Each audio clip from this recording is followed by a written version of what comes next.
We are Nazarenes and we are Christian. 우리는 예수님의 사람입니다. Y somos cristianos.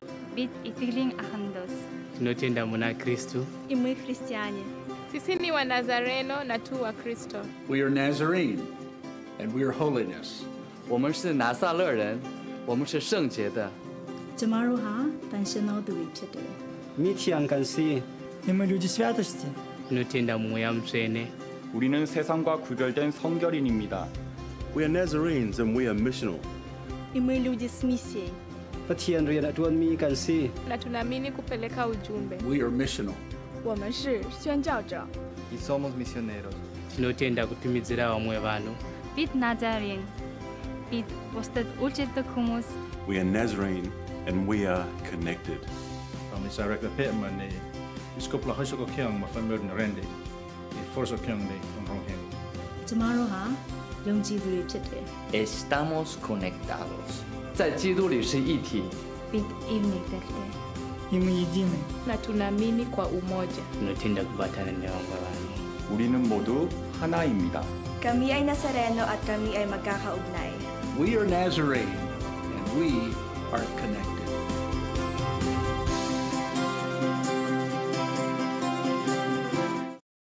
Morning po sa ating lahat. Ito na po ang huling linggo ng taong 2024. Ilang araw na lang, papasok na tayo sa bagong taon. Maari po bang humarap kayo sa inyong katabi at batiin ninyo ng Happy New Year? Happy New Year! Ihanda po natin ang ating mga puso't isipan sa ating pagsamba ngayong umaga. Tayo po ay saglit na tumahimik at hayaan po natin ang banal na spirito ang kumilos sa atin sa ating kalagitnaan habang tayo ay nagpe-prepare sa ating pagsamba. Tayo pong lahat ay tumayo para po sa ating call to worship.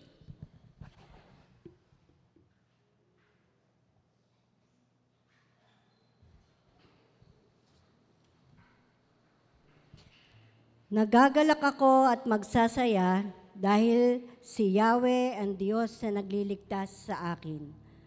Ang Panginoon ang sa akin nagpapalakas, tulad ng usa, tiyak ang aking mga hakbang.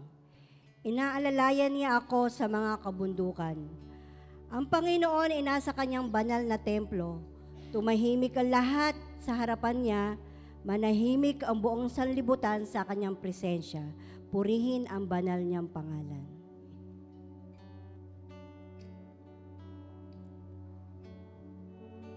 Tayo po ay manalangin.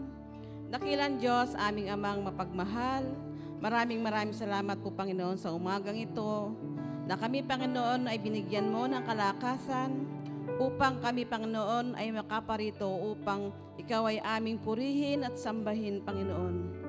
Salamat po, Panginoon, sa inyo pong masaganang biyaya na ipinagkakaloob po sa amin sa araw-araw, sa bawat oras at minuto ng aming buhay, Panginoon. Lord, kung meron man pong bahid ng karumihan o kasalanan ng aming mga puso, patawarin mo po kami, Panginoon. Nang sa gayon, Panginoon, ang iyong masaganang biyaya ay dumaloy at maging pagpapala, Panginoon, sa bawat isa.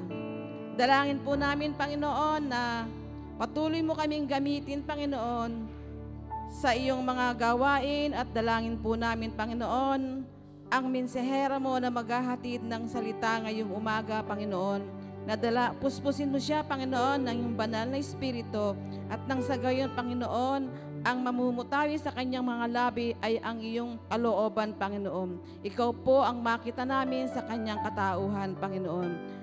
At dinadalangan din po namin ang aming mga kasamahan na papunta pa lamang po rito upang ikaw ay sambahin at purihin. Ingatan mo po sila, Panginoon, at makarating sila ng maayos at ligtas po dito. Sa amin pong mga awitan, Panginoon, sa inyo po namin iniaalay, inihahandog ang lahat ng ito. Dalangin po namin na ang bawat awiting aming bibigkasin, Panginoon, ay maging kaaya-aya, Panginoon, at umabot sa inyong kaluwalhatian. Salamat po, Panginoon. Pinupuri ka po namin. Ito po ang aming dalangin, pasasalamat sa pangalan ni Jesus. Amen. Amen. Magandang umaga po. Bitahin natin ang presensya ng ating Panginoon sa umagang ito. We give all hail, buong pagpupugay sa ating Panginoon. Sing. All hail the power of Jesus' name. Let angels prostrate fall. Bring forth the royal Lion and honey.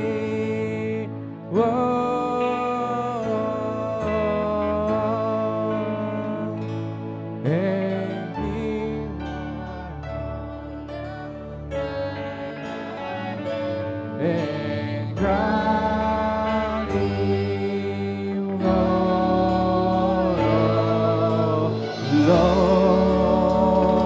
How great the Lord!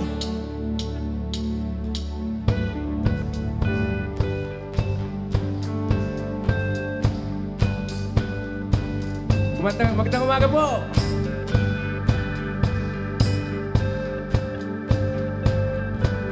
Are you ready? Let's sing! Oh Lord my God, when I'm in awesome wonder, consider all thy works and salvation. I see the stars, I hear the rolling thunder, thy power throughout the universe displays. Then sings my soul, my Savior God to thee. They follow. How great thou art, how great thou art. Then sings my soul, my Savior God to thee. How great thou art, hey, how great thou art,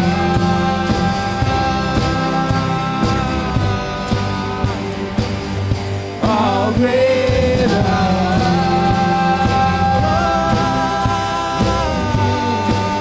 Go! And when I think that God is Son and Spirit, send Him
Makaupo tayo muna. Sige po, pahinga muna tayo. We may all sit down as we sing the next song. What a beautiful name it is. O sige, pwede rin kayo tumayo. Okay lang din. Sabihin nga natin, Jesus. O, Jesus. Ganda pangalan, di ba? Mara.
oras po na ito, tayo po ay dadako sa ating pong pananalangin. Ang ating pong taong 2024 ay isang taon ng katapatan, ng kabutihan at kadakilaan ng ating Panginoon. Sa oras na ito, nais ko pong bigyan kayo ng pagkakataon upang manalangin, magpasalamat po sa ating Panginoon sa taong nakalipas. At isa rin pong pasasalamat at paggabay ng panalangin sa taon na ating pong haharapin sa taon na 2025. Tayo pong lahat ay manalangin, taimtim na pananalangin po sa ating pong mga sarili at magpapatuloy po tayo sa ating pong pakikiharap sa ating Panginoon. Tayo pong nanalangin. Salamat po.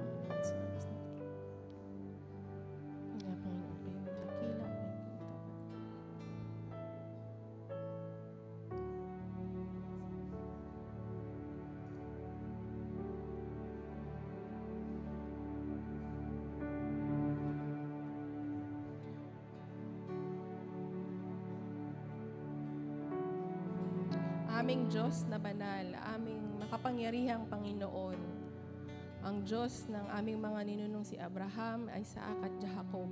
Maraming salamat, Panginoon. Truly, you are a great God, Panginoon. Kayo po ay dakila sa buhay namin, sa pamilya po namin at sa lahat ng aspeto ng aming mga buhay. Salamat, Panginoon. Kami po ay nagpupuri sa inyo sa lahat po ng aming mga naranasan sa taong 2024. Maraming salamat, Lord, dahil kayo po ang gumagabay sa amin, nagbibigay sa amin ng kalakasan. Binibigyan kami at binagkakalooban kami, Panginoon, ng karunungan ng gagaling sa inyong banal na Espiritu. Nais namin kayo, Panginoong, papurihan sa aming pong mga buhay. Panginoon, sa oras na ito, dinadalangin namin ang patuloy na pagharap po namin sa mga darating na araw. Ang aming pong mga pangyayari sa aming mga buhay ay hindi po namin batid. Minsan ay hindi po namin alam kung saan po ang direksyon ng aming pong mga kailangang gawing plano. Ngunit pinagkakatiwala po namin sa inyong dakilang kamay ang aming pong mga plano sa aming pong mga buhay. Maraming salamat, Panginoon, sa taon na 2024, sa taon ng kagalakan. Maraming salamat, Panginoon, sa taon ng kalungkutan at kabiguan. Sa lahat ng pagkakataon, kayo po ang nararanasan namin na kumikilos, kasama po ng banal na Espiritu sa aming pong mga buhay. Bagamat kami po, Panginoon, ay nahaharap sa mga pagsubok, sa aming pong mga kahinaan, kayo po ang natatangi naming kaligtasan, Panginoon. At nais po namin itong ipahayag, Panginoon, sa aming pong mga buhay, na kayo po ang Panginoon na naghahari po sa aming pong mga buhay. Salamat po, Banal na Ama, dahil kayo po ay patuloy na binabago ang aming mga puso. Tinutuwid ang aming mga gawain. Binibigyan kami ng bagong kaisipan na kayo po ang papurihan sa aming pong mga puso at sa aming pong mga buhay. Kami man, Panginoon, ay natatangay ng mga temptasyon ng mundo na ito. Kayo ang patuloy na nagbabalik sa amin. At kinukupkup kami, niyayakap kami sa inyong banal na presensya, Panginoon. Salamat, Panginoon. Sa oras na ito, Panginoon, dinadalangin namin ang aming mga kapatiran na mayroong mga karamdaman, Panginoon. Bigyan niyo po sila, Lord, ng kalakasan, nagbubuhat, Panginoon, sa inyo. Nawa, Panginoon, ang kanilang mga gamot na iniinom ay patuloy na pinapatatag sila at binibigyan sila ng bagong kalakasan sa kanilang pagising sa araw-araw. Salamat din, Panginoon, sa inyong pangakong kalakasan, Panginoon. Maraming salamat, Panginoon, sa inyong pangako ng pag-asa nagbubuhat sa aming banal na Espiritu, sa aming Panginoong Hesukristo. Maraming salamat, Panginoon, dahil kayo po ang nagbibigay sa amin ng kagalakan na magpatuloy po sa aming mga buhay, anuman ang aming pinagdaraanan. Gayun din, Panginoon, dinadalangin namin ang mga kapatiran sa panahon ng kanilang pagkalungkot. Nakikiramay kami, Panginoon, sa pamilya Tandog na pumanaw ang kanilang ama na si Tatay Efren. Patuloy niyo po silang balutin ng inyong pagmamahal. Sa oras ng kanilang kalungkutan, kayo po maging kagalakan sa kanilang mga buhay. At bigisin niyo sila, Panginoon, ng pagkakaisa, ng pagmamahal po sa kanilang pamilya. Gayun din, Panginoon, dinadalangin namin ang aming mga kapatiran na nabibigatan po sa kanilang mga pinagdaraanan. Bigyan niyo sila, Panginoon, ng kagaanan, bigyan sila ng bagong pag-asa na nagmubuhat po sa inyo, Panginoon. Maraming salamat, Lord, dahil kayo po ang patuloy naming kasama sa nakaraang taon at sa darating pa na taong 2025. Ang inyo pong presensya, Panginoon, nawa ang maramdaman po namin sa lahat ng pagkakataon. At hindi na po kami humana, Panginoon, ng anumang alternative, Panginoon, para mapatunayan kung sino kayo sa aming mga buhay. Kayo nga, Panginoon, ang nais naming sambahin, papurihan sa lahat ng pagkakataon. Nawa, Panginoon, bigyan niyo kami ng kamalayan na kayo po ang lagi naming takbuhan. Kayo po ang lagi naming, sa inyo po kami mananalangin, Panginoon. At kayo, Panginoon, ang maihayag sa aming pong mga buhay, sa aming pananalita, maging sa aming mga ginagawa.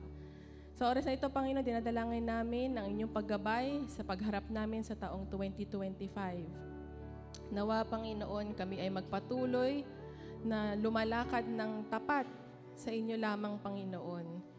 Kung ano man, Panginoon, ang aming pagkukulang, nawa ay bigyan niyo kami ng pagtatama sa aming mga puso. At kayo, Panginoon, ang patuloy na makita po sa lahat ng aming ginagawa. Pinupuri ka namin, Panginoon, at alam namin na kayo po ang kasama namin sa lahat ng bahagi ng aming mga buhay. Kaya sa oras na ito, Panginoon, inilalaan po namin ang aming mga buhay, ang aming lakas, ang aming pong oras, sa pangalan ni Jesus. Amen. At patuloy po nating awitin ang ating pong inawit sa tulong po ng ating praise and worship.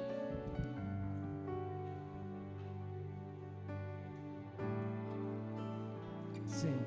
How great is our God. Sing with me. Sing with me. How great is our God. And all will see how great is our God. Minsan pa po. Let's go, Auntie Polo. Let's sing it one more time. How great is our God. Sing with me, how great is our God. All will see how great. Dakila ka, O Diyos. How great, hallelujah, is our God.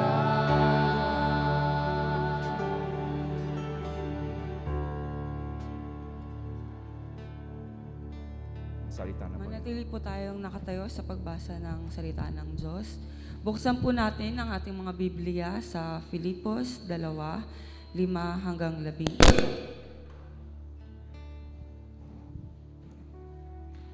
Naway magkaroon kayo ng kaisipan na tulad ng kay Kristo Jesus. Kahit taglay niya ang kalikasan ng Diyos, hindi niya pinagpilitang manatiling kapantay ng Diyos. Sa halip, kusa niyang binitawan ang pagiging kapantay ng Diyos at namuhay na isang alipin. Ipinanganak siya bilang tao. At nang siya'y maging tao, nagpakumbaba siya at naging masunurin hanggang kamatayan, maging ito man ay kamatayan sa krus. Dahil dito, siya'y lubusang itinaas ng Diyos at binigyan ng pangalang higit sa lahat ng pangalan. Sa gayon, sa pangalan ni Jesus ay luluhod at magpupuri ang lahat ng nasa langit, nasa lupa, at nasa ilalim ng lupa. At ang lahat ay magpapahayag na si Jesucristo ay Panginoon sa ikaluluwalhati ng Diyos Ama. Maraming salamat po sa pagkabasa ng salita ng Diyos. Makakaupo na po tayo.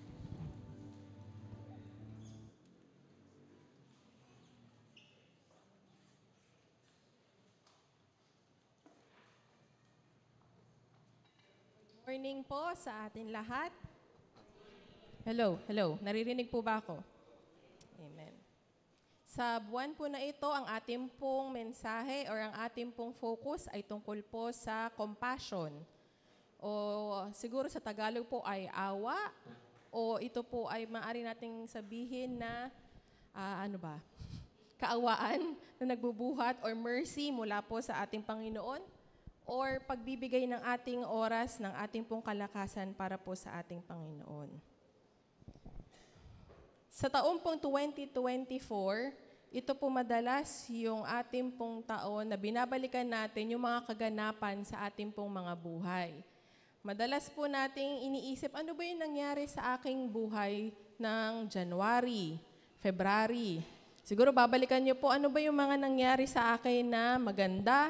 Ano ba yung mga nangyari sa akin na hindi maganda sa taon na 2024? Sige nga po, bigyan ko kayo ng mga ilang minuto para i-evaluate or bigyan kayo ng oras para magpasalamat sa Panginoon. Ano ba yung nangyari sa taon ko ngayon 2024? Yan. Marami po nangyari sa ating pong simbahan. May mga bago po tayong nakasama na mga kapatiran. Meron po tayong mga bagong mga siguro kaganapan, mga events, mga program na ating pong naranasan sa taong 2024. At isa lamang po ang ating pong sasambitin. Salamat Panginoon dahil ito po ay naganap ngayong 2024.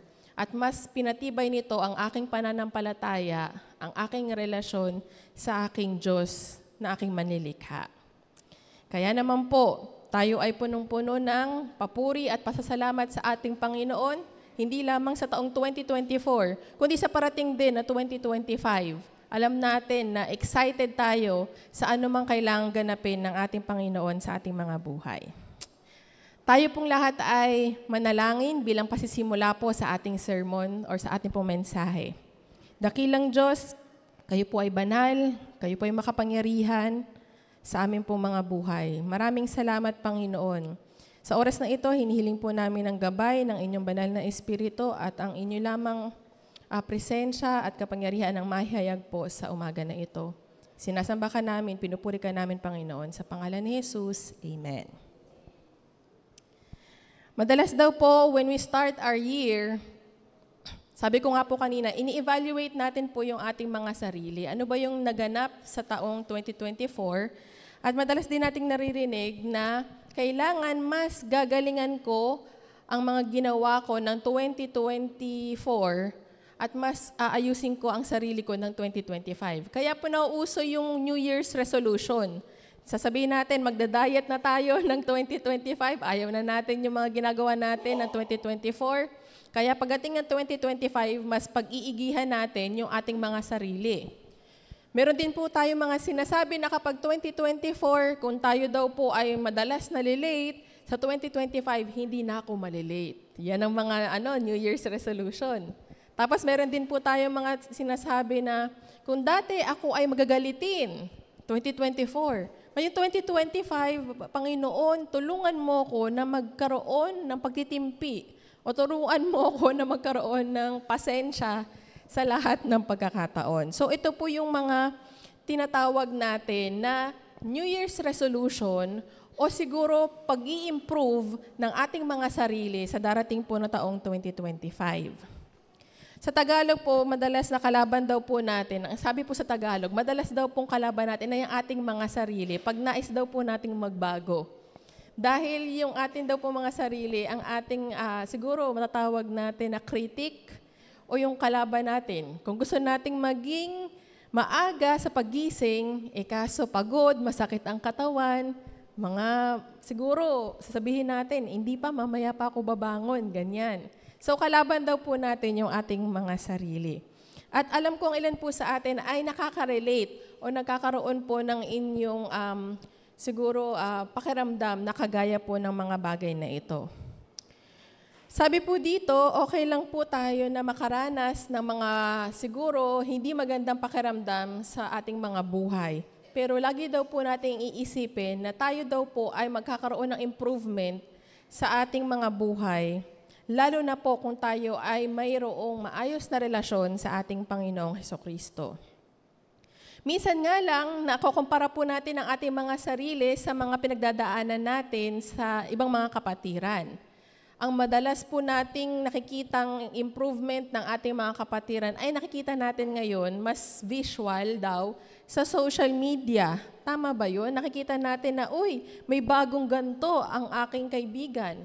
May nabiling ganto yung aking kakilala o yung aking kapitbahay. At we start comparing ourselves. Madalas daw po natin kinukumpara yung ating mga sarili sa achievement ng mga taong nakapaligid daw sa atin. Dahil daw po dito, lumalabas yung competitive side natin sa ating mga sarili, lumalabas din yung competitive side natin sa mga taong nakapaligid sa atin. Totoo po ba yun?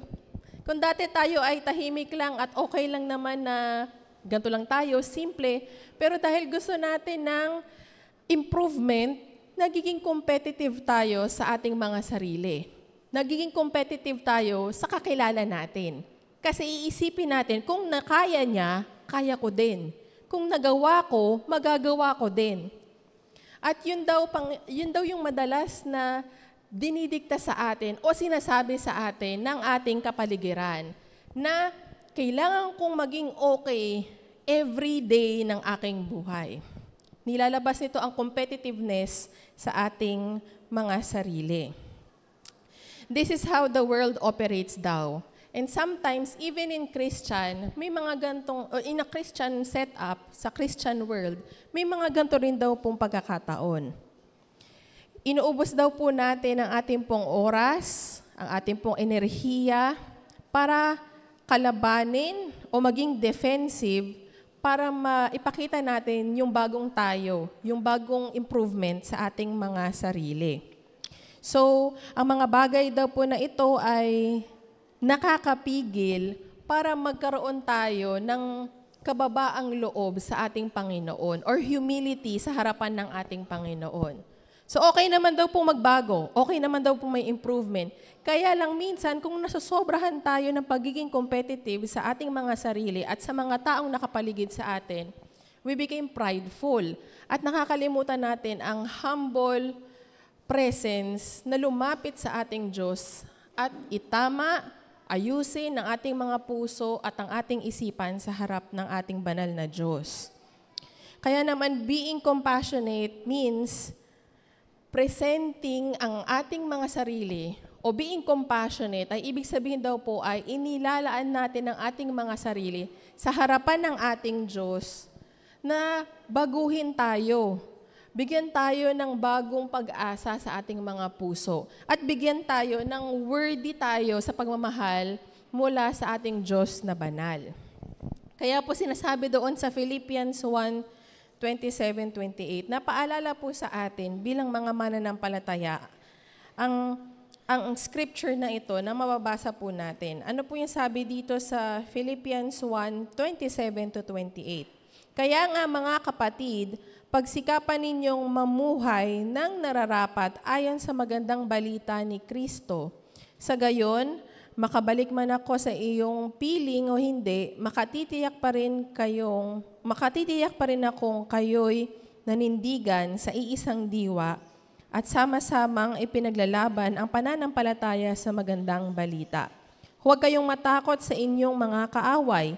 Magpakatatag kayo sapagkat ito mismo ang palatandaan na sila ay magpapahamak at kayo'y ililigtas ng Diyos. Minsan kung ang kalaban daw natin ng ating mga sarili, dapat daw ay namumuhay tayo ng ayon sa kalooban ng ating Panginoon. Kung ang sinasabi ng mundo na ito na punong-puno ng temptasyon ay, sige, unahan mo yan, or parang ano yun, mas galingan mo para mas angat ka pa kaysa sa Kanya. Pero ang sinasabi sa atin ng banal na kasulatan ay lumapit tayo sa Panginoon na may pagpapakumbaba at siya ang patuloy na maglilinis sa atin, magtatama sa mali nating iniisip at gagawin. Yun daw po yung sinasabi dito. When we speak of compassion sa ating pong mga buhay, madalas ang pinakamagandang halimbawa nito ay ang ginawa ng ating Diyos Ama sa pagpapadala kay Kristo upang tayo po ay iligtas sa ating mga pagkakasala. Naalala niyo po yung sinabi natin sa mga nakaraang sermon na hindi hahayaan o hindi papayagan ng isang banal na Diyos ang sino mang may bahid ng kasalanan na humarap sa Kanya. Ulitin ko po hindi papayagan ng isang banal na Diyos ang isang tao na humarap ng may karumihan, may kasalanan sa harap ng ating Diyos. Kaya napakagandang balita po na ang Diyos mismo ang lumapit sa sangkatauhan na makasalanan para mailigtas po sa kasalanan sa pamamagitan ng pagkapako at pagkabuhay muli ng ating Panginoong Hesukristo sa krus. So nagkaroon ng tagapamagitan, nagkaroon ng tagapagligtas sa katauhan ng ating Panginoong Hesukristo. Dahil ang Diyos ay banal na Diyos, ayaw niya ng kasalanan. Ang Diyos ay isang malinis, busilak na Panginoon, ngunit ayaw niya ng anumang kamalian sa atin. At yun yung ating pagpapasalamat sa ating Panginoon dahil nangyari yon sa pamamagitan ng ating Panginoong Hesukristo. Okay? So napakaganda po at isang napakagandang balita pala talaga ng pagliligtas ng ating Panginoong Hesukristo. Dahil daw po sa mundo natin ngayon, madalas na ginagawa ng mga tao, they will do everything for themselves. Totoo naman, madalas. Pero pag tayo po ay Kristiyano, naiiba na ito. We will do everything for God's glory.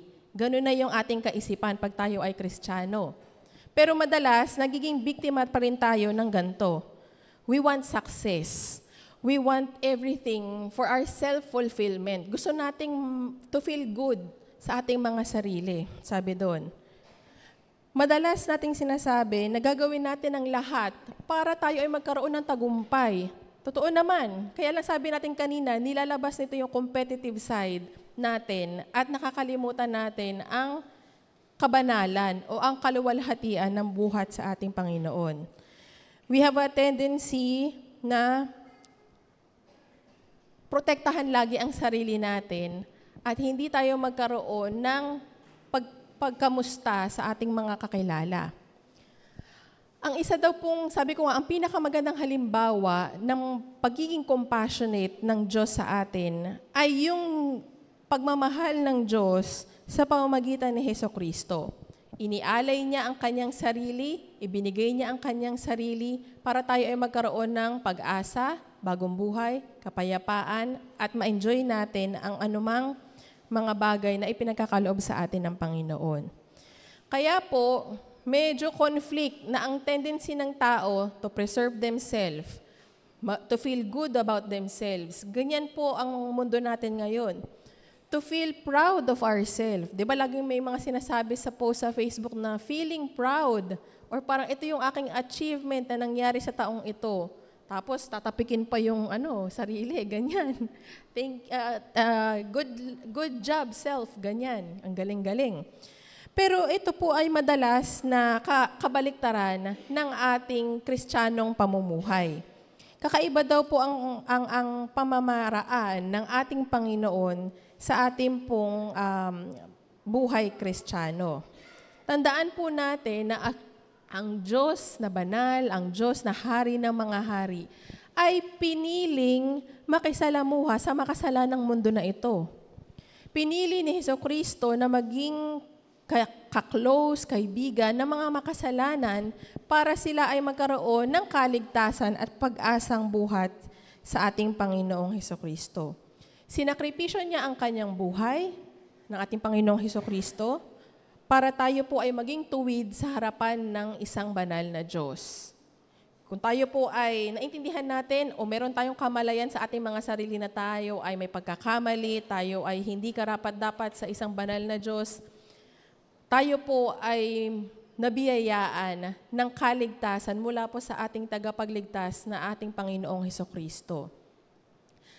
At ang ginawa ng ating Panginoong Hesukristo ay pag-renounce. Ano ba yung pag-renounce? Siguro pagbabaliwala ng kanyang kapangyarihan para makasalamuha ang mga taong nangangailangan, ang mga taong maliit sa lipunan, ang mga taong aba sa lipunan, para sila ay magkaroon ng bagong pag-asa mula sa ating Panginoon. Kung titingnan po natin, ang Diyos sa katauhan ng Panginoong Hesukristo ay may kapangyarihan, ay may kabanalan, may privilege. Siya ang hari ng mga hari, pero lahat ito ay kanyang binitawan para siya po ay makalapit sa sangkatauhan. Yan po ang tunay na kahulugan ng compassion. We empty ourselves. Inaalis natin ang anumang kapangyarihan, ang anumang, sabihin na natin sa Tagalog, kayabangan.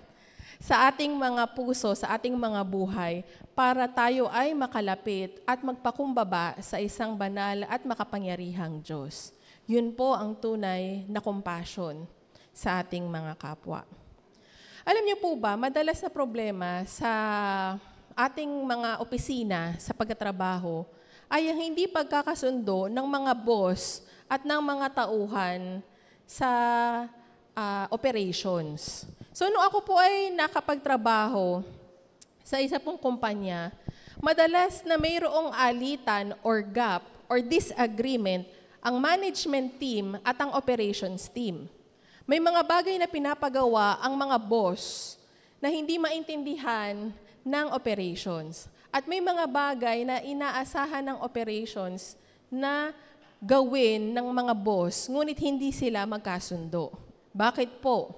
May mga trabaho ang mga boss na hindi alam kung paano gawin ng mga tao. May mga trabaho ang tao na hindi maintindihan ng management team or ng mga boss. At hindi sila nagkakaintindihan at nagkakaroon ng disagreement. Ang sinasabi po natin dito ay kailangan sana, maganda po sana, na yung mga boss ay aalamin kung ano yung trabaho ng kanilang mga tauhan para sila ay magkaroon ng awa, maging compassionate kung ano yung klase ng trabaho na ginagawa ng kanyang mga tauhan. Madalas kasi, yung problema ng pang mga boss ay hindi nakakarating sa ibaba ng mga tauhan niya. Ngunit meron din pagkakataon na yung problema ng mga nasa ibaba ng mga tauhan ay hindi nakakaabot sa mga management or sa mga boss. Ngunit kung tayo po ay pinapaandar o pinapalakad ng ayon sa Kristiyanong pamamaraan, tayo po ay may compassion para alamin kung ano ba yung pinagdaraanan ng bawat empleyado, bawat kapatiran natin dito sa ating simbahan o maging doon po sa inyong mga trabaho. That is how God's love for us. Yung ang pagmamahal ng Diyos ay Kanyang inalam sa pamamagitan ng ating Panginoong Hesukristo para magkaroon ng pagkaawa o magkaroon ng pagmamahal ang bawat isa. Isa pong halimbawa nito, paano malalaman ng Diyos na ang tao ay nahihirapan? Naalala niyo po na si Hesukristo ay nakaranas ng paghihirap, nagutom, nauhaw, nasa disyerto, naghirap. Ang lahat po na ito ay naranasan ng ating Panginoong Hesukristo. Kaya alam din po niyang makihalubilo o maintindihan yung ating pinagdaraanan sa ating mga buhay. Yun po yung klase ng compassion na ating pong hinihingi sa ating pong mga kapatiran dito po sa ating simbahan na ito. Madalas po,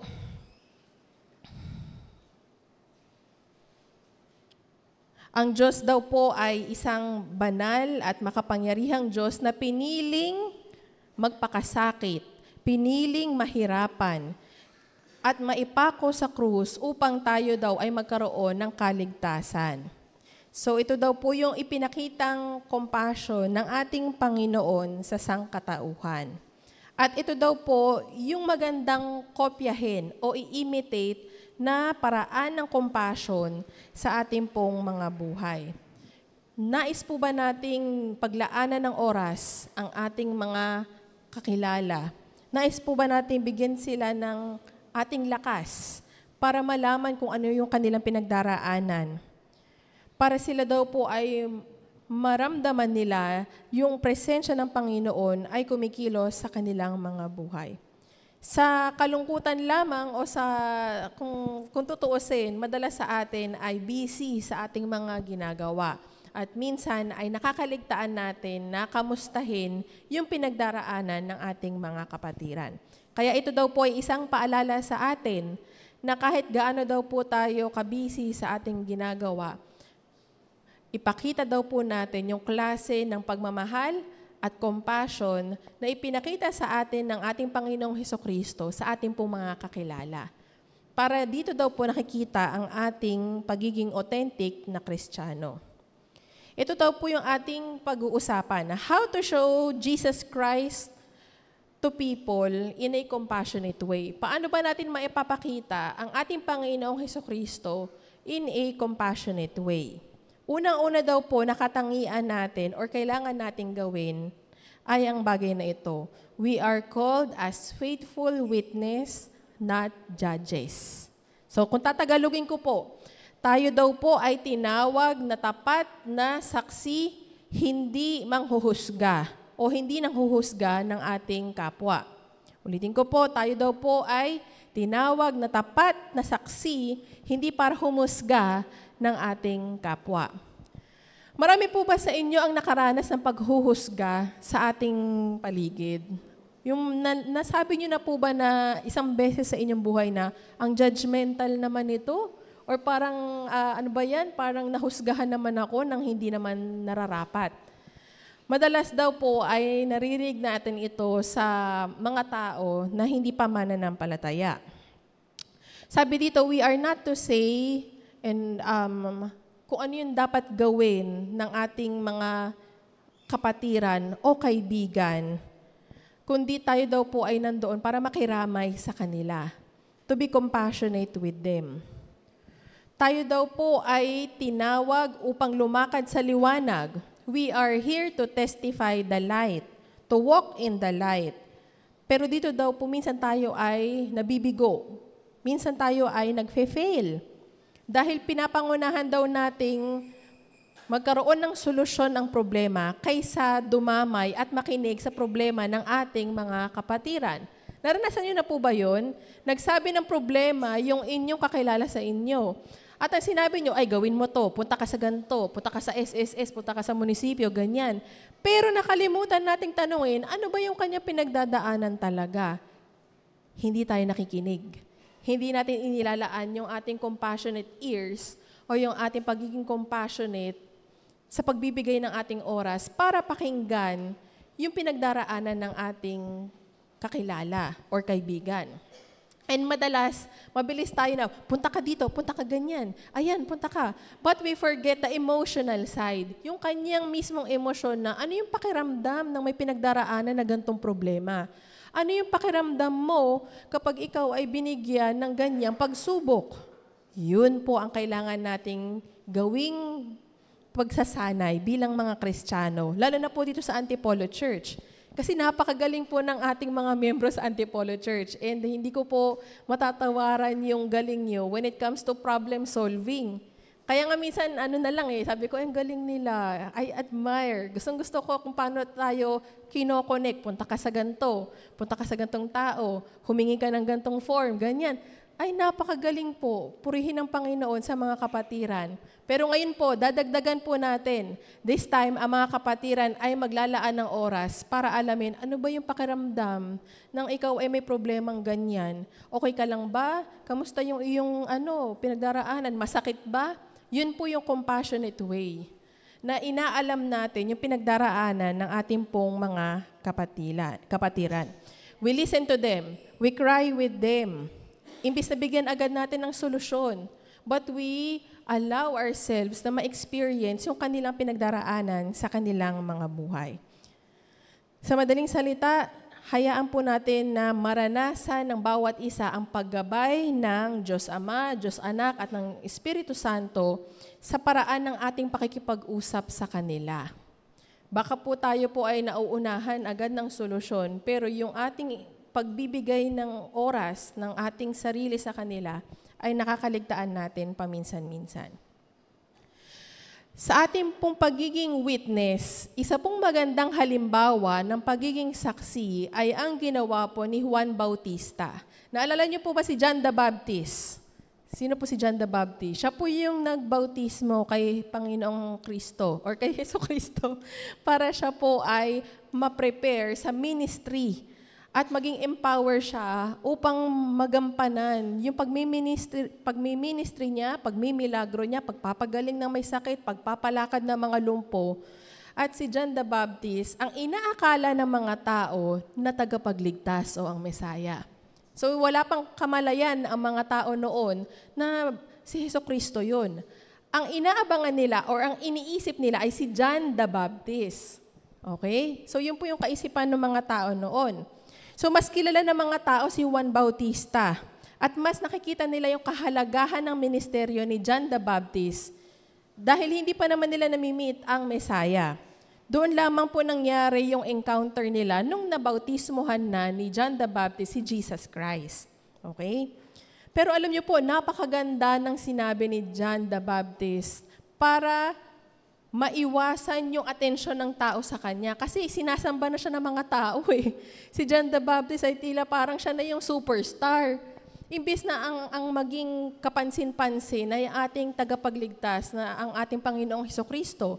Pero ang atensyon ng mga tao, laging napupunta kay John the Baptist. Okay? Pero alam niyo po ang sinabi ni John the Baptist, basahin po natin sa 1:6-9. Sabi po niya, sabay-sabay po nating basahin. Sinugo ng Diyos ang isang tao na nagngangalang Juan, na parito siya upang magpatotoo tungkol sa ilaw at upang ang lahat ay sumampalataya sa pamamagitan niya. Hindi siya ang ilaw, subalit naparito siya upang magpatotoo tungkol sa ilaw.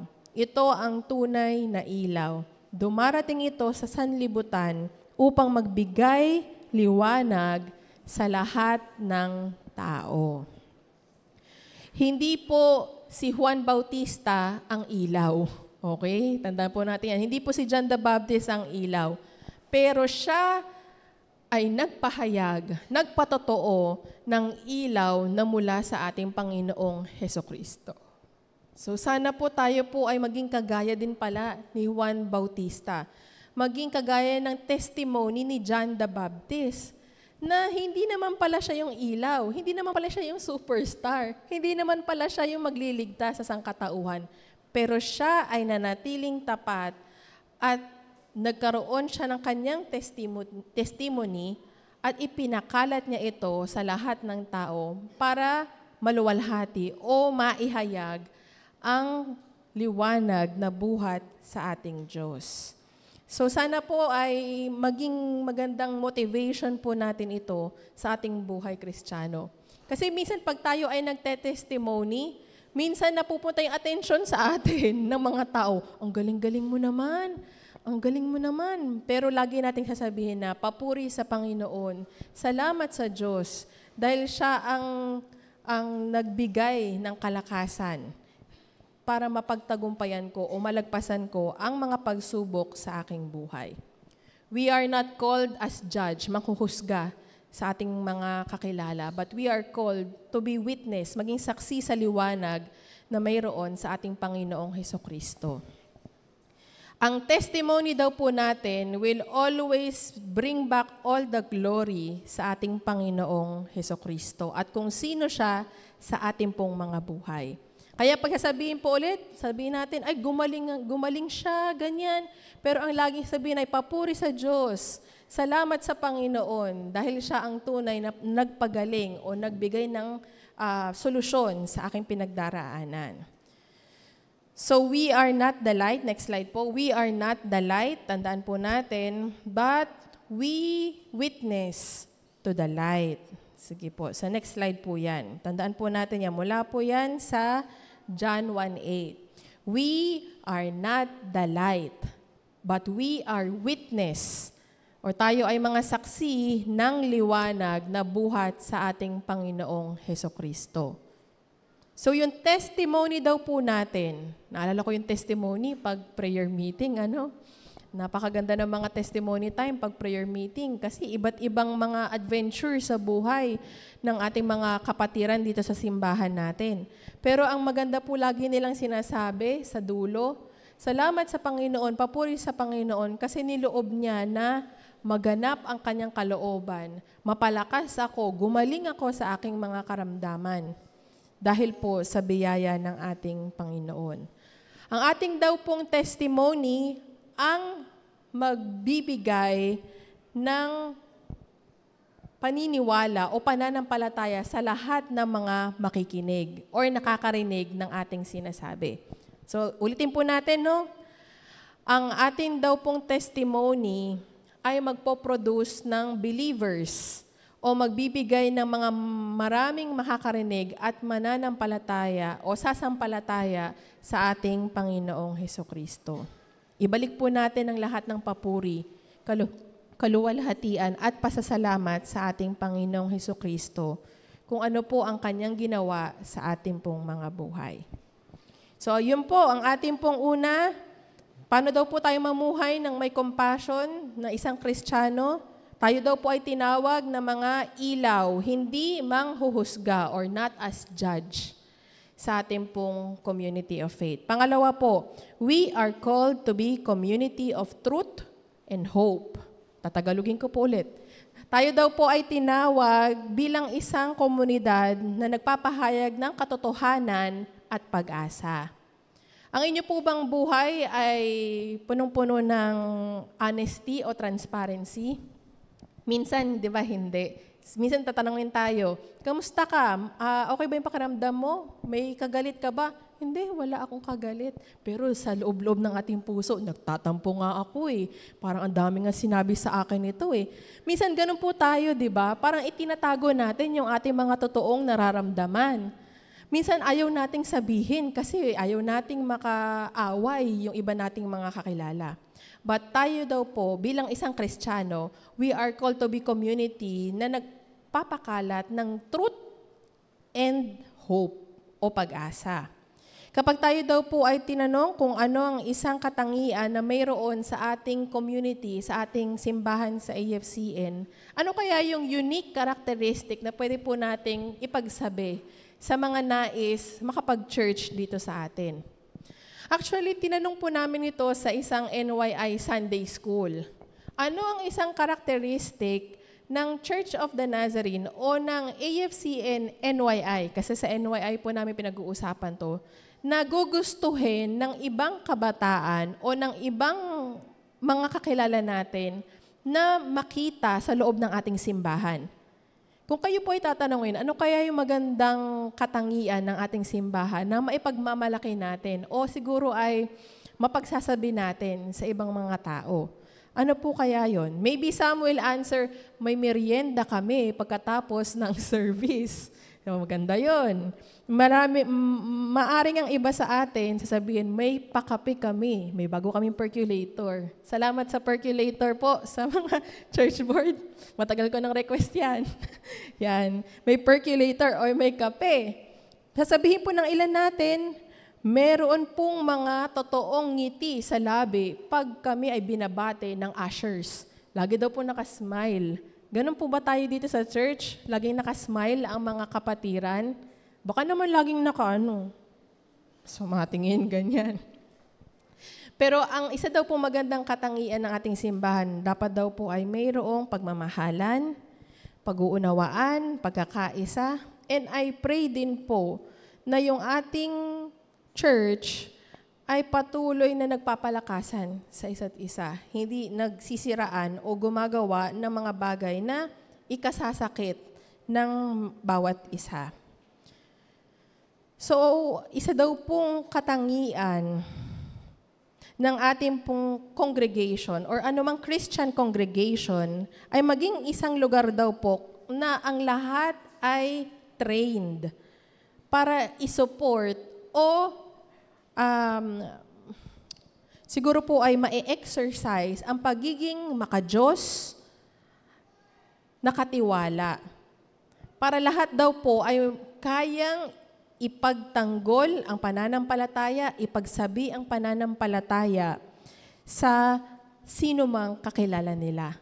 Yun po yung sana maging goal natin. Lahat ay maging handa na ipagsabi ang kanilang pananampalataya at maging mabuting katiwala sa lahat na pagkakataon.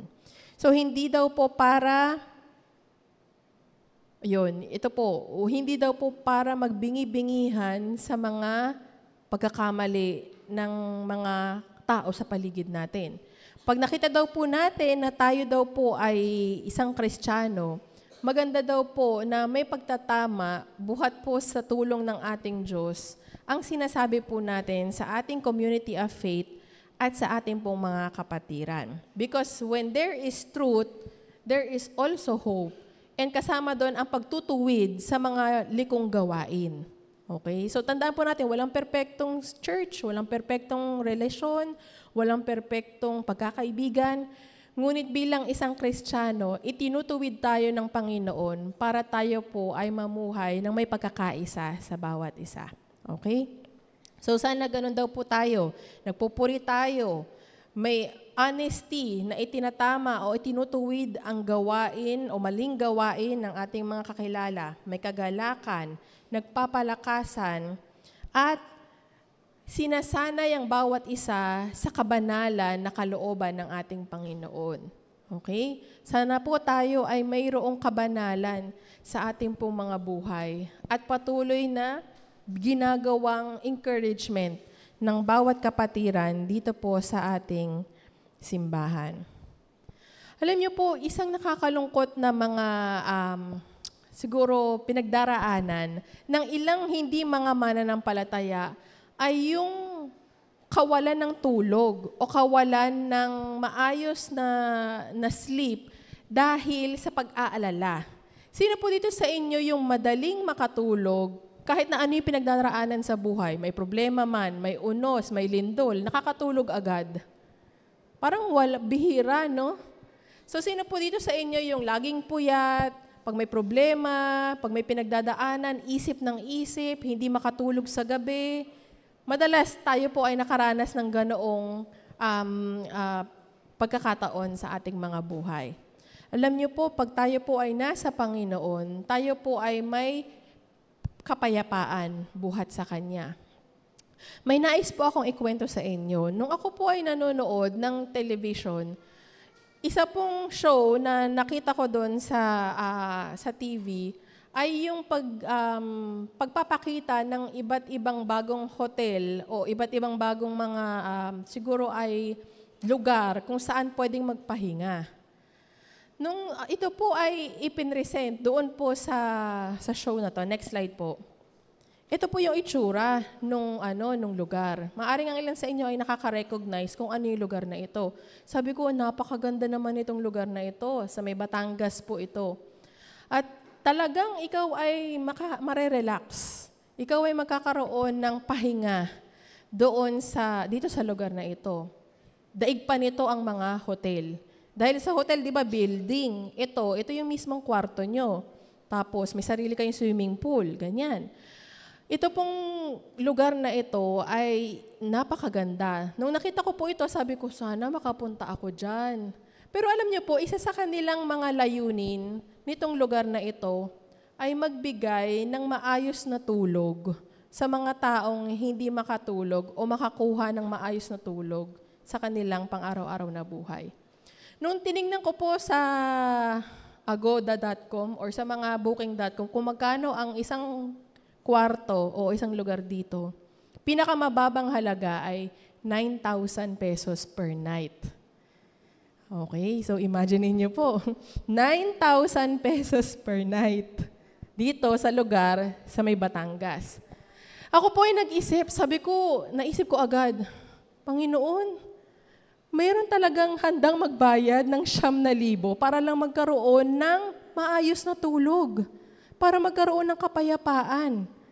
Ibig sabihin pala, marami ang mga tao na hanggang ngayon ay naghahanap ng kapayapaan o naghahanap ng maayos na tulog para lang sila ay makamove on sa kanilang mga buhay, maka-cope up sila sa kanilang mga trabaho.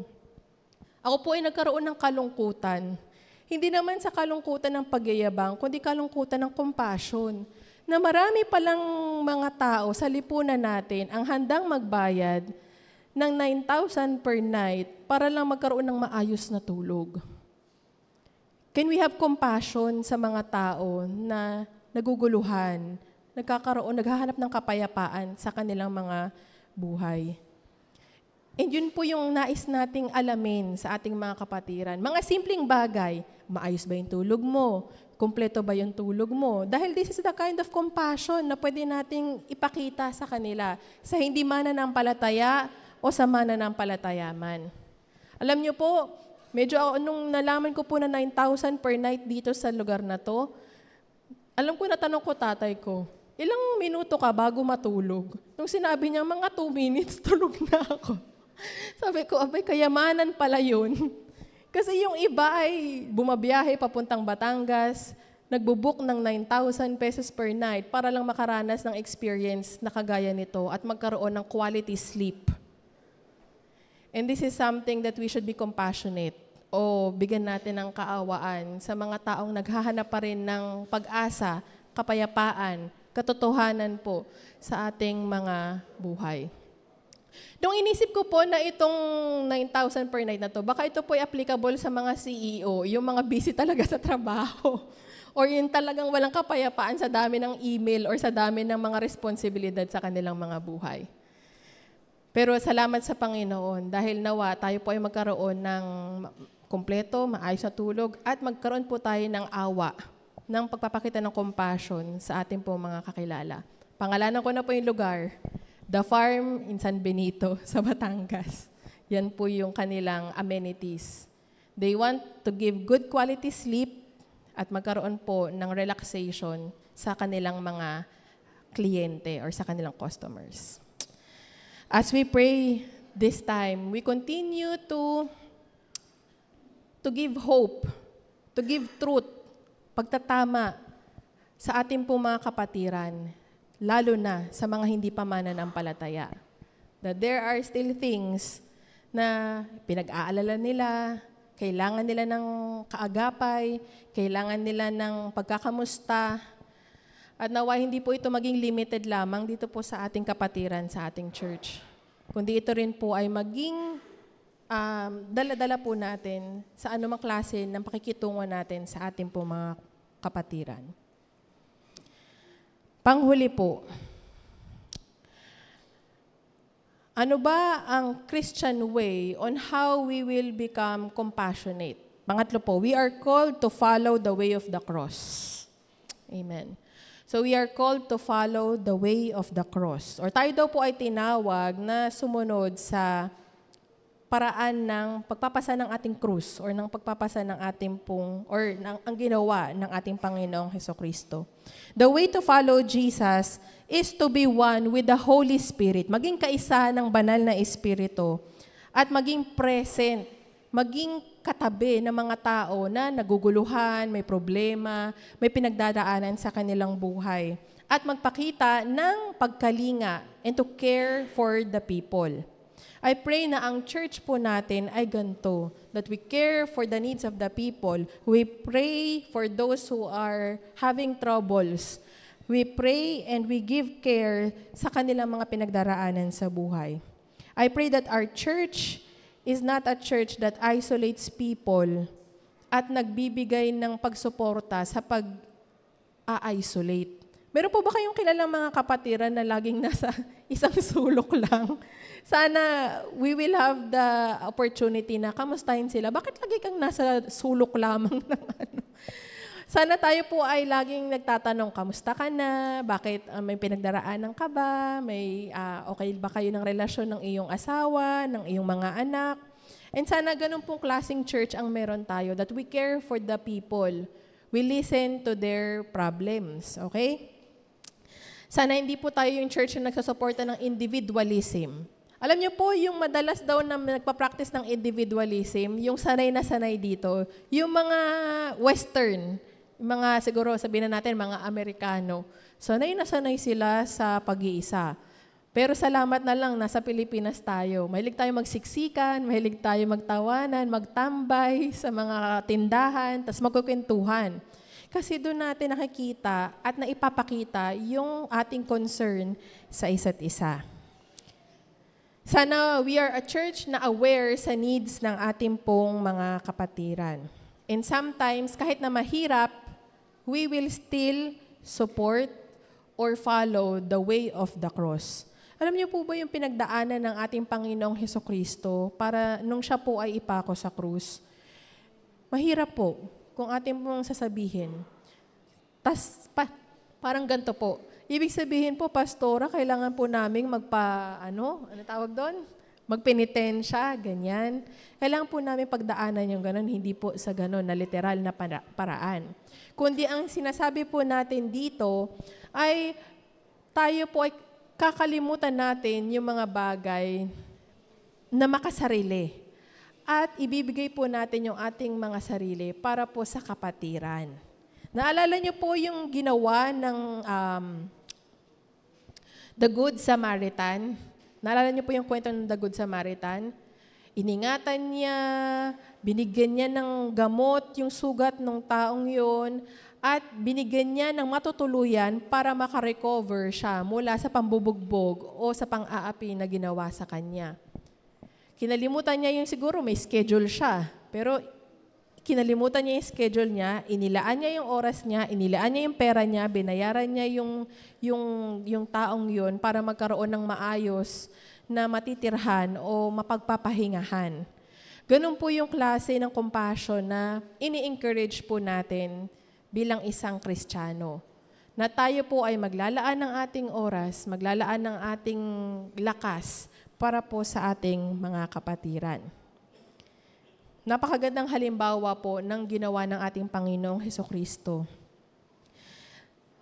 Siya po ay nagdusa, namuhay ng parang alipin, naging masunurin sa paghihirap, at dumating sa kamatayan sa krus, yung kanyang pagiging masunurin para maluwalhati ang kapangyarihan ng ating Diyos.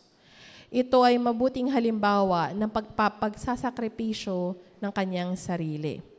So tayo daw po ay tinawag na mamuhay na mayroong pagpapakumbaba at may pagbibigay ng ating sarili sa kapakanan ng ating kapwa. So kaakibat daw po dito ang pagsunod sa kalooban ng Panginoon. Kaya minsan madalas nating sinasabi, bahala na kung ano yung kalooban ng Panginoon, kung ano man yung consequence, kung ano man yung risk. Pero kung alam natin na ito ay kalooban ng Panginoon at may malinis tayong puso na gawin ang mga bagay na ito, ang Diyos ang masusunod sa plano natin. Kung ano man ang takot natin, ano man ang ating pag-aalala, no matter what the consequences are, ang kalooban ng Panginoon ang siyang maganap sa ating pong mga plano. Napakahirap pong gawin ng pagsasakripisyo, tama po. Pero alam niyo po ba na kayo po ay nagsasakripisyo na sa inyong mga buhay? Karamihan po sa inyo ay may anak, may asawa. Yun po ay isang paraan din ng pagsasakripisyo ng inyong mga sarili para sa kapakanan ng inyong pamilya. At higit sa lahat, napakaganda po na kayo ay Kristiyano, purihin ng Panginoon, dahil ang inyo pong kokopyahan o modelo ng pagiging maawain o pagiging Kristiyano, pagbibigay ng sakripisyo, ay mula po sa pagsasakripisyong ginawa ng ating Panginoong Hesukristo sa krus. Kaya purihin ng Panginoon po sa inyong mga buhay. Kung ito po ay ginagawa niyo na po, ipagpatuloy niyo pa po ito sa inyo pong buhay Kristiyano. Sa ating pong relasyon sa ating Diyos, masasabi ko po na hindi po maipapangakong walang trial. Ang ating pong buhay Kristiyano ay hindi po puro sarap ng buhay, kundi ito po ay may kasamang pagsasakripisyo, minsan paghihirap. Pero tayo po ay mananatiling tapat sa harapan ng ating Diyos, anuman ang ating pagdaraanan sa ating mga buhay. Sa ating pong pagiging maawain, mapagmahal at pagiging matulungin po sa ating kapwa, nawa ay maipahayag ang kaluwalhatian ng ating Panginoong Hesukristo sa lahat ng nangangailangan. Alam niyo po, ang salitang Panginoon, doon po sa ating last na verse, napakaganda po. Sabi dito, basahin ko po, verse 10 to 11. Sa gayon, sa pangalan Jesus ay luluhod at magpupuri ang lahat ng nasa langit, nasa lupa at nasa ilalim ng lupa. At ang lahat ay magpapahayag na si Hesukristo ay Panginoon sa ikalululuwalhati ng Diyos Ama.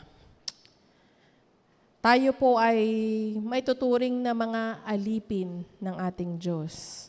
Siya po ang ating master, ang ating pong, kumbaga, amo, at tayo pong mga mananampalataya sa Kanya ay maaaring tawagin na alipin. At alam niyo po ba ang kahulugan ng sinabi dito na Panginoon ay katumbas ng tinatawag nila na Lord, Sir, or Master, Lord, Sir. Parang sa ibang mga translation, ito ay pinakamataas na titulo na pwedeng maibigay sa isang amo. Si Yahweh ang may pinakamataas na pangalan, pinakamataas na ngalan o titulo. Handa po ba tayong maging alipin para sa ating Panginoon, ang ating Panginoong Yahweh, para po sa kanyang kaluwalhatian? Minsan sabihin natin na, ayoko nga, amo ako, or ako yung head, bakit ako magpapaalipin, or bakit ako Pero kung tayo po ay Kristiyanong tapat, may pananampalataya sa ating Panginoon na nananalig sa Kanya, handa po tayong sabihin na ako ay servant of God, ako ay alipin ng aking Panginoong Yahweh, at gagawin ko ang lahat para maihayag ang kaluwalhatian ng Diyos sa aking buhay, sa aking mga desisyon, maging sa aking mga plano sa aking buhay. Sana po tayo ay magkaroon ng gantong kaisipan na handa nating tanggapin ang mga sakripisyo para po sa ating Panginoon. Mahirap man, pero tayo po ay patatatagin ng ating Panginoon sa pamamagitan po ng banal na Espiritu sa ating pong mga buhay. Tayo pong lahat ay manalangin.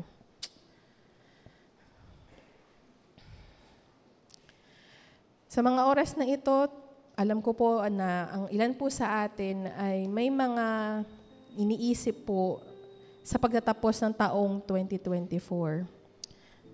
Tayo po ba ay, sinabi ko po kanina na handang maging servant for God's glory?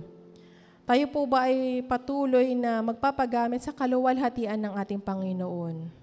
Ngunit minsan tayo po ay mayroong kabigatan, may mga sariling pinagdaraanan sa ating mga buhay. Ngunit salamat sa Panginoon dahil siya ay kumakalinga sa atin, nagbibigay sa atin ng katatagan upang maging tapat na mananampalataya hanggang sa muling pagbabalik ng ating Panginoong Hesukristo. Ang ating pong buhay ay may kasamang pagsusuko ng ating pong mga puso at ng ating pong mga sarili sa isang banal na Diyos. Kaya hinihiling ko po ang bawat isa na kausapin, makipag-isa sa ating Panginoon at ialay ang inyo pong mga plano sa inyo pong mga buhay. Aming dakilang Diyos, aming banal na Ama, salamat Panginoon. Dahil alam namin, Panginoon, na ang klase ng inyong pagmamahal ay patuloy na binabago kami sa inyong kaluwalhatian. Bagamat ang aming taon na nakalipas ay patuloy naming binibigyan ng pagtanaw. Maraming salamat, Panginoon, dahil kayo po ang nagpatatag sa amin sa nakaraang taon. Maraming salamat dahil kayo po ay patuloy na binibigyan kami ng aming mga pangangailangan sa araw-araw. Maraming salamat dahil hindi po kayo nagkulang sa amin. Turuan niyo kami, Panginoon, na maging tapat din po sa inyo. Hindi po kami magkaroon ng kakulangan sa aming pagsamba sa inyo. At kayo po, Panginoon, ang palaging maihayag, Panginoon, sa aming mga buhay. Maraming salamat, Panginoon, sa darating na taong 2025. Bigyan niyo po kami, Panginoon, ng kahandaan na harapin ng mga pagsubok na buhat po sa gabay ng banal na Espiritu. Maraming salamat dahil kayo po ay nagpapatatag sa amin pong mga buhay. Nananalangin kami, Panginoon, na patuloy niyo po kaming bigyan ng matibay na pananampalataya sa inyo. At kung kami man, Panginoon, ay patuloy na naguguluhan sa amin pong mga puso, sa amin pong mga buhay, naway bigyan niyo kami ng kaliwanagan. Ang liwanag na ito, Panginoon, ay nawa ay maging witness o maging testimony po namin sa amin pong mga buhay. Nais po naming maka-encourage ng mga mananampalataya at hindi pa mananampalataya, Panginoon. Nawa gamitin mo po ang aming mga buhay para kayo po, Panginoon, ang maikwento po namin at kung gaano po kayo kagaling, makapangyarihan po sa amin pong mga buhay. Ito po ay panalangin namin ng may pagpapakumbaba, O God. Alam namin na kayo ang patuloy na nagtutuwid sa aming likong gawain. Ang patuloy, Panginoon, na nagbibigay sa amin ng kagalakan sa aming kalungkutan. Maraming salamat, Lord. Teach us how to be compassionate, Panginoon. Remind us how to always unahin ang needs ng ibang mga tao. At magbigay ng aming oras, magbigay ng aming lakas sa mga kapatiran na nangangailangan. Maging sa mga hindi pa pumananampalataya, gamitin mo po ang aming mga buhay para kayo po ang maihayag at makilala nila bilang Panginoon at tagapagligtas. Maraming salamat, Panginoon. Pinupuri ka namin, O God, pinapasalamatan. At handa na po kami harapin ang darating na taon ng may pag-asa at pagpupuri sa inyo. Sa pangalan ni Jesus, sa pangalan ni Jesus. Amen. Amen.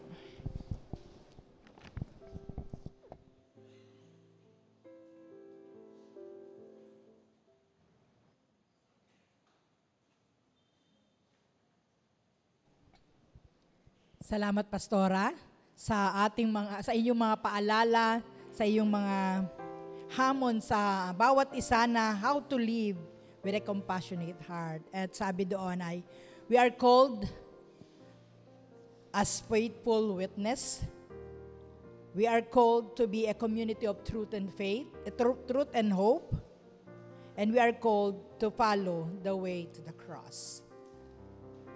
Let us continue to have a compassionate heart this morning sa ating pong pagbibigay ng ating mga tithes and offering. Tayo po ay malayang makakapunta dito sa harapan.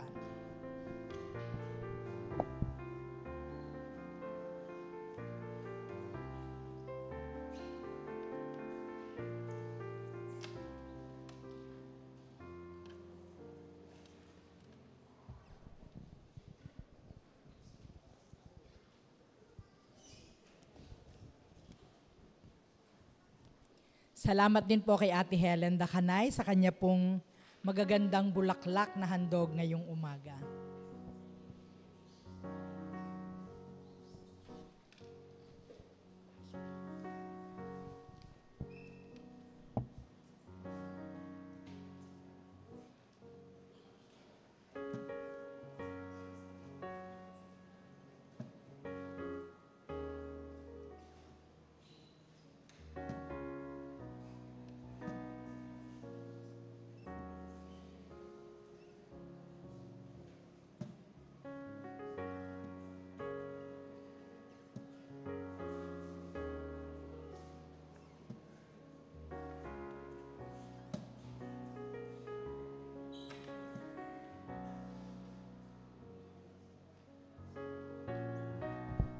Tayo po ay magpasalamat sa Diyos, Amang Banal. Maraming salamat po sa umagang ito na kami ay naging kabahagi muli ng iyo pong ministeryo ng pagkakaloob. Salamat po, Panginoon, sa mga handog na ito. Pagpalain mo nga po, O Diyos, ang aming mga pinagmulan ng mga aming ibinahagi sa iyo, Panginoon. Bless us, O Lord, at gamitin mo, Panginoon, ang mga handog na ito sa ikalalaganap ng iyong gawain. Maraming salamat, Panginoon, sa pangalan ni Jesus. Amen. Tayo po ay nasa huling Sunday ng buwan ngayong December, kaya po atin pong i-recognize at atin pong batiin ang ating mga nag-birthday at nag-anibersaryo ngayong December. At meron pong munting handog ang ating pong Board of Steward para po sa mga nag-celebrate ng kanilang mga birthday at anniversary. Pag tinawag po yung inyong pangalan, pwede pong mabilisan tayong pumunta dito sa harap at pagkatapos po nito ay papanalangin po tayo ni Pastora Erica. So tinatawagan ko po ang nag-birthday ng December 1, si James Awanan. Si Pastor Nick noong December 7, ang ating pong Pastor Nick at ang kanyang pamilya ay nasa Cagayan de Oro at bumisita po sa kanilang pamilya doon. Si Isaac Aro noong December 8, si Pura Medes, Dennis Sobripenya, Kylie Tamayaw, Kyle Tamayaw, Angelo Ketwa, Ellen Leiba, Angie Lirasan, Sol Aro, AJ Abdal, Hannah Biado, Rachel Aro, Risa Aradasa, at saka si Ate Pelomena. Pwede pong lahat ng tinawag ko na naririto ngayon, nagdiwang ng kanilang kaarawan, ngayong December ay pwede pong pumunta dito. At kung meron pong nagdiwang ng December, ng kanilang birthday na hindi po natin natawag, pwede din po kayong pumunta dito sa harap. At masama din po kayo na maipanalangin. Ang nagdiwang po ng ating anibersaryo ngayong December ay si December 5, si Herbs and Grace Tia, Rachel and Erwin Awanan. Noong December 6, si Kuya Nick at si Ate Asel, December 14, si Connie Sheldon, December 22, si DJ and Rose, si Hill at si Kay, si Nestor at si Annie, December 22 din. Marvin and Christy Sabado, December 26. Homer and Gracie, December 28. At si Angie at si Manny Florentino, December 20. Happy anniversary po and happy birthday sa ating lahat. Sige po, pwede pong tumayo ang mga tinawag at ay papanalangin po tayo ni Pastora. Muli po, happy birthday po, maligayang bati. At sa mga nag-celebrate ng anniversary, ang dami ng December. Pagpalain kayo nawa ng ating Panginoon sa inyong pagsasama. Pagpalain kayo nawa ng ating Panginoon sa inyong buhay Kristiyano. Tayo pong lahat ay manalangin. Maaari po nating i-bless ang ating pong mga kapatiran sa pag-extend po ng ating mga kamay sa kanila. Tayo pong lahat ay manalangin. Aming dakilang Diyos, ang may akda ng aming mga buhay at pagsasama. Salamat, Panginoon, dahil kayo po ay patuloy na nagbibigay ng pagpapala po sa aming mga kapatiran na ito. Salamat po sa kanilang mga buhay na inilalaan po sa inyo. Nawa sila po ay maging malakas, magkaroon ng karunungan na nagbubuhat po sa inyo at maisagawa ang kalooban ng Diyos sa kanila pong mga kanya-kanyang ginagawa. Panginoon, maraming salamat din po sa mga kapatiran na nag-celebrate ng anniversary. Maraming salamat po sa kanilang pagsasama. Tunay nga, Panginoon, na kayo po ang sentro ng kanilang pagmamahalan at nawa, Panginoon, ay maibahagi po nila ito sa kanilang itinataguyod na pamilya. Salamat po sa kanila. Nawa kayo po ang patuloy na gumabay sa kanila, protektahan ang kanilang mga puso at isipan sa anumang temptasyon ng mundo na ito. At kayo po ang patuloy na maihayag po sa kanilang mga buhay. Pinupuri ka namin, Panginoon, at nakikigalak po kami sa aming po mga kapatiran na ito. Sa pangalan ni Jesus. Amen.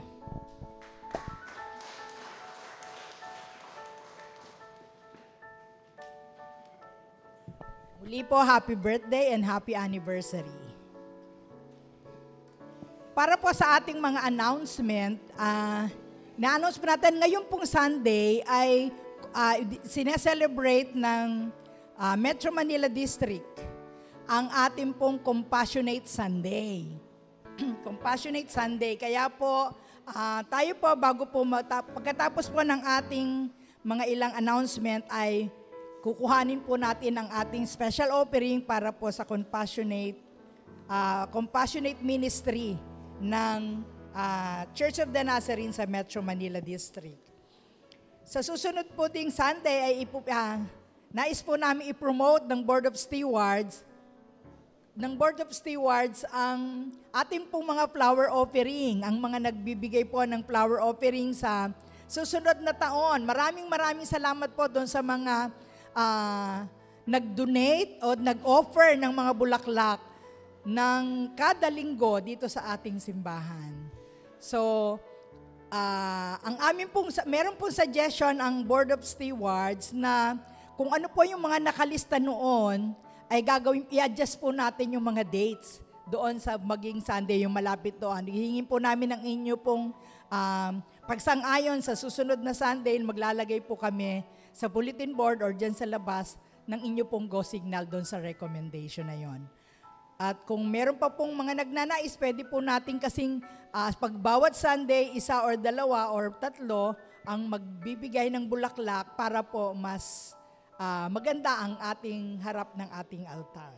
Maraming salamat po. Para po sa ilang mga paalala, patuloy po ang ating mga gawain na tuwing Sunday ang ating pong pananambahan, ang atin pong mga nakatala dito sa ating bulletin, hindi ko na po isa-isahin at tunghayan na lang po ninyo yung mga regular na gawain natin. But I would like to announce na doon po sa mga walang bulletin ay hindi nyo po makikita ito, ang ating pong bayanihan para sa ating sasakyan. Meron na po tayong na-raise na 124,884.50. So, purihin po natin at pasalamatan ng Panginoon.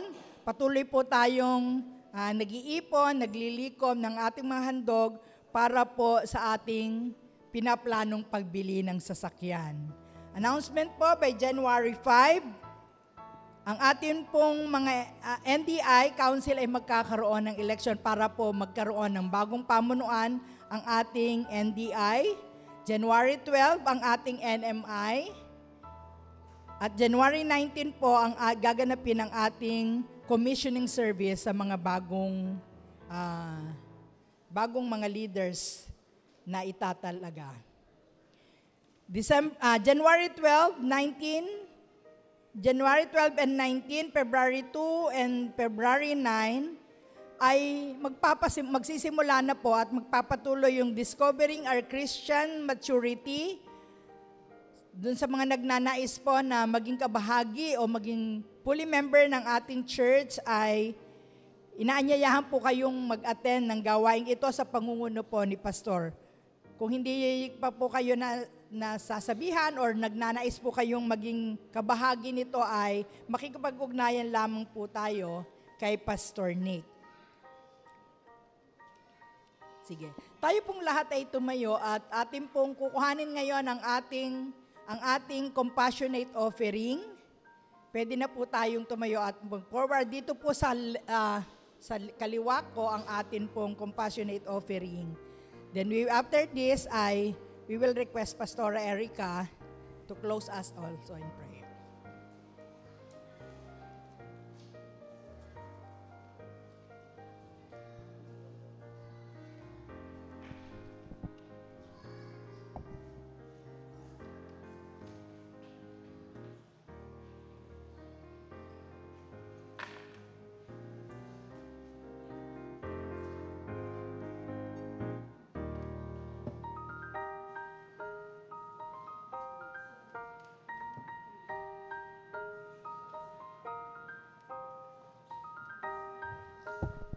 Tayo pong lahat ay tumayo para po sa ating pong pagtatapos at sa ating pong benediction.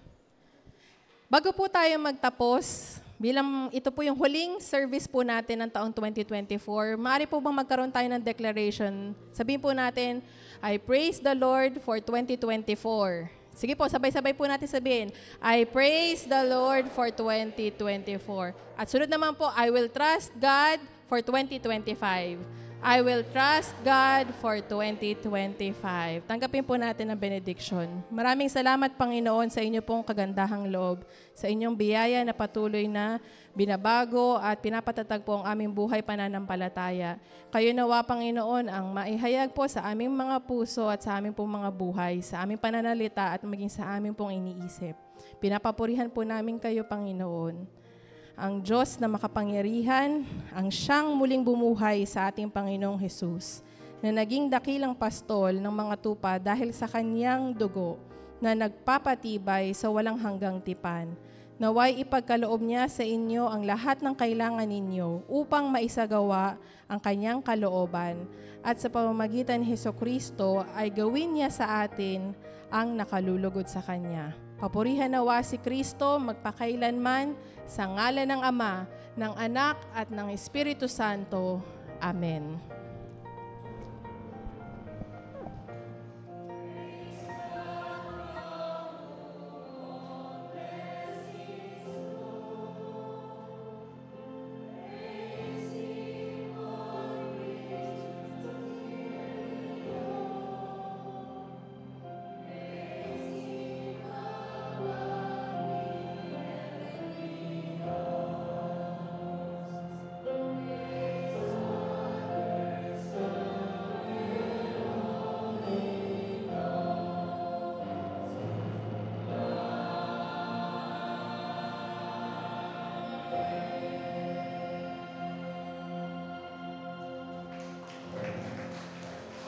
Magandang umaga po. God bless you.